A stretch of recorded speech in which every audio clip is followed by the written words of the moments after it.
It's time to take a look at stories making the headlines in Nigerian newspapers. I have with me in the studio public affairs analyst Oladeyinde Ayo. Good morning. Thank you. You're observing the lockdown as well. Oh, that was lockdown. But it's good to see you. It's good to have you here as well. Yeah, I miss everybody. Where's Nice. mine? It's been locked down. It's the lockdown at home for this week at least. Okay. All right, let's head straight to the papers now. And I begin with the Daily Trust. COVID-19. Experts back Buhari on lockdown extension. FCT Lagos, Ogun to remain indoors for 2 weeks. Grumblings in affected states. President directs palliatives to 3.6 million Nigerians. WHO asks countries to extend restrictions. And to the leadership newspaper, lockdown of Federal Capital Territory, Lagos, Ogun residents to remain indoors for another 14 days. President Muhammadu Buhari increases cash transfer to 3.6 million households, mandates ministers to develop economic revival blueprint, approves use of locally made masks, 11 testing labs receive equipment from UN. Social distancing continues during Ramadan, federal government. And to the Daily Times now. Coronavirus, why stay-at-home order is still in force. Buhari seeks more support from Nigerians for measures to stem spread of pandemic. Orders ministries to develop a policy for Nigerian economy functioning with COVID-19. And then we move to the blueprint. Now, Buhari to Nigerians, we must endure a little longer. He extends the lockdown in Federal Capital Territory, Lagos, Ogun by 2 weeks. Lots governors, media, health workers, and religious bodies increases palliatives to 3.6 million households. Well, there are responses there that do more on palliatives. Bafarawa tells federal government. Let's quickly move on now to the News Direct, which is the final paper this morning. COVID-19 pandemic. Buhari extends lockdown for 14 days in Lagos. Others. All right, let's quickly look at the story because it's a reflection. All the papers this morning are a reflection of the president's statement. Trending globally. A reflection of the president's broadcast yesterday. I wonder first, let's get your reaction. Did it capture everything that you were expecting? No, not really, especially in the area of the palliatives. No, he talked about it. He is extending it to 3.6 million Nigerians. It wasn't enough that he talked about it. Okay. I was expecting a redefinition. Okay. In what ways? We said they should either consider using BVN, maybe the permanent voters card, or like for Lagos, for instance, where we have last track registration, they should use any of those platforms to reach out to people. But how many persons have been registered under all of this? Agree. But let's say BVN now, a majority of Lagosians and Nigerians have that. By the records we have, they have over 40 million people who have registered. Lagos, being a mini Nigeria, we have a lot more to start with. That means the reach out will be wider. Now, what I saw the list they were using yesterday, where they considered some individuals separately, the house separately. Ogun State was even missing from that list anyway. And I was wondering, are we saying that there are no poor people in Ogun State who deserve to be so supported? Okay?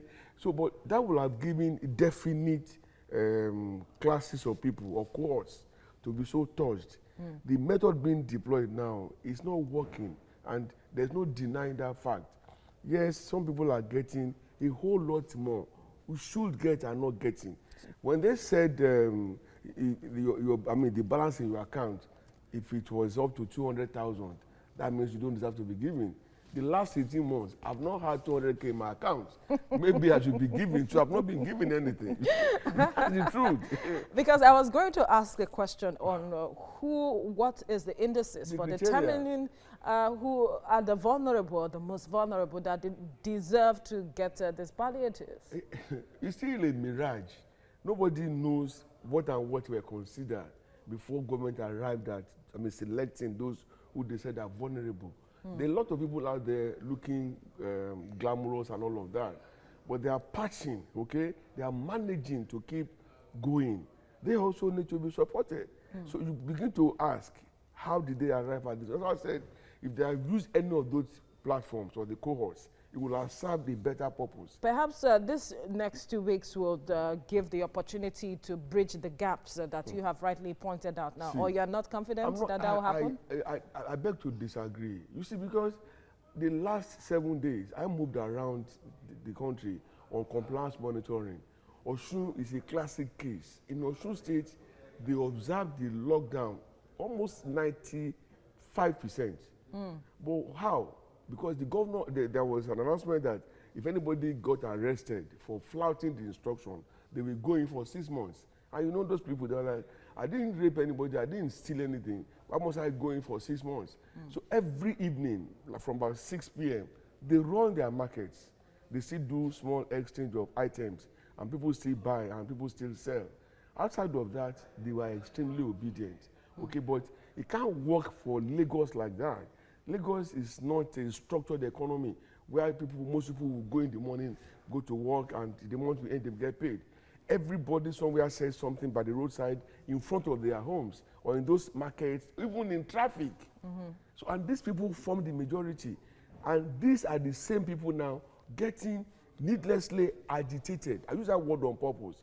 Needlessly, because that you are hungry does not mean you should translate into a criminal. Right, so much that right. I mean, before I left Lagos the other time, I was in Daliko and I saw street boys. We laid a woman carrying bread from the bakery to her house, and they shared her bread without anybody caring. Again, I saw a vehicle carrying pepper, maybe from my 12 to wherever. They waylaid the vehicle, and every bit of yam, every unit was stolen. I think people need to understand that these are not the times that one should, carry out such criminal activities. No, you are destroying some people's personal economy by doing all of that. But how do you reach out to them? Each time we talk about disconnect between the government and the governance, people say we are just sounding loud. But now you can see it. These people don't trust the government. Do you think it's a function of they not being understanding the essence of the lockdown? Some people don't. They still think COVID-19 is a scam. All right. Till date. I can mention communities where if you go there this morning, you will see them mingling as if it's not Nigeria or it's not Lagos. Perhaps the government needs to do more advocacy. I've always been an advocate of enlightenment and campaign, whereby you carry people along, and sincerely now and honestly, no propaganda, no tales by the moonlight. Right. Give them the real thing. Right. As against telling them what will make them feel good, which later will turn out to be untrue. All right. Olade Ndiaria, we'll leave the discussion here for now. Thank you for joining us on TVC Breakfast. Time to take a look at stories making the headlines in Nigerian newspapers. I have with me in the studio Public Affairs Analyst Olade Ndiaria. Thank you for joining us on TVC Breakfast. All right, we head straight to the papers now, and I begin with the Daily Trust. COVID-19, experts back Buhari on lockdown extension. Federal Capital Territory, Lagos, Ogun to remain indoors for 2 weeks. Grumblings in affected states. President directs palliatives to 3.6 million Nigerians. WHO asks countries to extend restriction. And to the leadership newspaper, Federal Capital Territory, Lagos, Ogun residents to remain indoors for another 14 days. President Muhammadu Buhari increases cash transfer to 3.6 million households. Mandates ministers to develop economic revival blueprint. Approves use of locally made masks. 11 testing labs receive equipment from UN. Social distancing continues during Ramadan, federal government. And to the front page of the Daily Times, coronavirus, why stay-at-home order is still in force. Buhari seeks more support from Nigerians for measures to stem spread of pandemic. Orders ministries to develop policy for Nigerians' economy functioning with COVID-19. And to the front page of the blueprint, Buhari to Nigerians must endure a little longer. To the news direct now. COVID-19 pandemic. Buhari extends a lockdown for 14 days in Lagos. Others. All right, let's get back to the studio. Aladede, he has extended the lockdown for 14 days, and he says Nigerians have to endure for the next 14 days. Fortunately, we have no choice. Of course. But then again, he mentioned the concerns of so many persons, talking about community spread of COVID-19 despite or in spite the lockdown. And the question has arisen as to what end is the lockdown if we are still seeing an increase in the number of infections and we are not increasing our capacity to test. Exactly. About 3 weeks ago, I volunteered to get tested. It's not because I was suffering any of the symptoms or anything. I just wanted to be sure, you know. But because it was so difficult for me to call, get the code, get registered, I had to back off. Okay? Now, if Ghana and other countries could be testing in multiples of thousands, 35, 50 and more, and all we could do here after, say, a month since this campaign started is a mere 5,000. Considering a population of 200 million, it's a far drop in the ocean. They should expand the facilities to test, you know, whatever has to be done. That way, more can be tested before they become symptomatic, before they manifest. So we'll be able to curtail the spread and, of course, the increased risk of infection. All right. Let's look at another aspect of what the president talked about, talking about expanding the palliatives to 3.6 million Nigerians to benefit from. And the other issue now is the fact that when you look at the population, 3.6 million persons, is how much impact will this make? How much difference is it going to make? Have we really, you know, the first set of persons, the earlier over 2 million persons, did they really benefit from this palliative? Apart from the fact that 3.6 million is a drop in the ocean when rated in percentage against our population, he merely said he will expand it. But how that will be done is yet to be worked out. I'm more interested in the basics or the breakdown of how the 3.6 million will be reached. Okay? Especially when all of us are not in the know of the parameters, you know, they use in determining who is poor or who is vulnerable. Okay, like I told you earlier, when I saw the speech of the minister while explaining how they got, trying to tell us why they choose those, they did. And he said, you must not have 200,000 naira in your account balance. And I was like, me, I've not had 200K in my account balance, so why am I not qualified? In the same vein, so many people will have been so exempted who genuinely need the palliative. Well, anyhow we will work it out, I'll just appeal to Nigerians to take it as it comes. For me, living and life will never be the same again after now. It has exposed a lot of things. Actually, that is where I'm going to. We didn't know we're missing in our daily life, in our governance system, okay? So it's for me a wake-up call for us to begin to look inwards, identify specific challenges. Unfortunately, if we have had population, credit population, you know, or census, we will have been able to equally make use of that.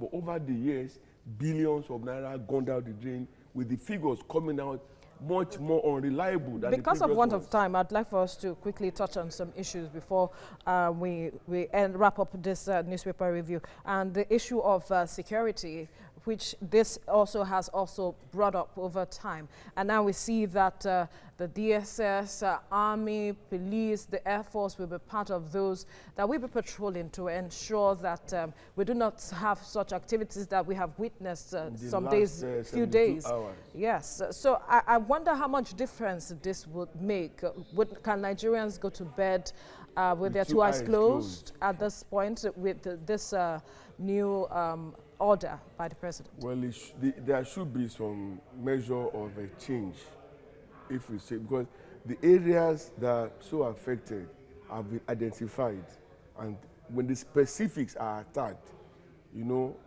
I think there'll be a change. But apart from sending out soldiers and military, I mean, the police and all of that, those areas are calling for help. That is what this really is. And I'm telling you now, and that's the indication, that's the reflection. When they break into communities, from what I read and what I watched on videos, they were not looking for television sets, laptops, handsets, and all of that. They were looking for food. So for me, apart from sending military or security to go and take charge, government should also redirect energy towards making sure that they also get the palliatives. Hunger can easily bring out the worst in anybody. Remember, they said that an angry man, a hungry man is an angry man. Now, a hungry man is a madman, not just angry. Because ordinarily, these are not people who we want to go and steal. But hunger has driven them into all of that, especially when they know that in some other places, people are feeding fat and they are living large. So they feel the society has changed them. And then they are now reacting, taking it up on people who are equally struggling, poor like them too. Maybe a little bit advantaged, and they felt, no, we should hit them. They cannot go to the gated estates where the real elites live, but these people, they live within their community, so they keep going after them. The same way I told you, somebody was carrying bread in Daliko, they wheeled her. Another truck was also carrying bread. A whole truck, I mean a whole bus, they shared out the entire bread, the loaves of bread it was carrying. All right. The president is calling for the cooperation of Nigerians with the government to achieve this purpose. And it is important or imperative that we do this as quickly as possible. So what is your appeal to Nigerians at this point? The people like you and I, who are elites, who can understand that, yes, COVID-19 is real. We already offered our cooperation. But the masses, the teeming masses of people who are not as enlightened or educated, who already do not have confidence in the government. That's why I was advocating for continuous mass enlightenment. That's the only way they can bridge the gap between them and the government. That's the only way they can restore their confidence in the government. And if that can be achieved, there will be no need to even appeal before they will support the government and give their best.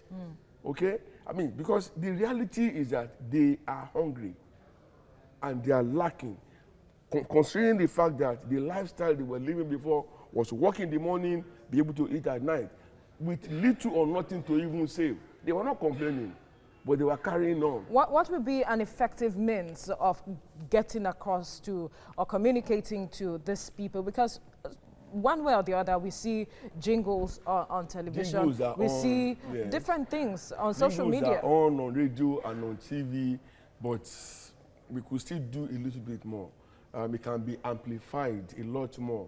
They can equally use the CDAs, the community to reach their people. They are the grassroots people. And then local government authorities also should do a lot more. The federal government is there in Abuja, so to say, but you are close to the people. Therefore, it should be easier for them to reach out to the people. You know, I already queried their involvement initially. That what were they doing? It was just state and federal government. We had 3 tiers of government for crying out loud. So thank God that some of them are coming up with palliatives too. And it's looking good. I'm sure in the next 7 days or thereabout, it will get a lot better. Because 14 days lockdown again is a big, big deal. All right, let's leave it here now. Olade Ndiario, thank you so much for coming my on TVC Breakfast.